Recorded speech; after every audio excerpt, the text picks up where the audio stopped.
In this video I'm replacing a burnout brake light on a 2012 Ford Focus hatchback. This is actually my wife's vehicle, and one day she noticed that the instrument panel was telling her one of the brake lights was bad. And sure enough, the passenger side rear was showing no signs of life. And rather than succumbing to my tendency as a native Floridian to driving some of the trashiest vehicles you'll find anywhere, I decided we should go ahead and fix it.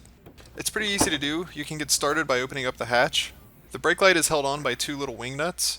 One is underneath of this little flap, and the other is up underneath of the plastic trim. The flap just pops right off. Ford apparently uses an 800-pound gorilla to tighten wing nuts down, so I had to use a pair of pliers to get it started. Same thing with the wing nut underneath of the plastic trim. I had to get it started with the pliers and then finger it off the rest of the way. Then I just sort of pull the brake light assembly back and away from the side of the car to get it to pop loose. The brake light is the one with the gray plug. I just turned it counterclockwise about a quarter of a turn and then it pops out.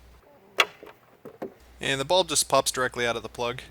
The part number for the replacement bulb is 3157. I got this 2-pack from Advanced Auto for about $8. It's not a whole lot to this part, just put one of the new bulbs where the old bulb used to be. And put the plug back into the taillight assembly and give it a quarter turn clockwise so that it locks back into place. Then just line up this pin with the hole above the gas flap and guide the other screws into their holes and everything should snap back into place.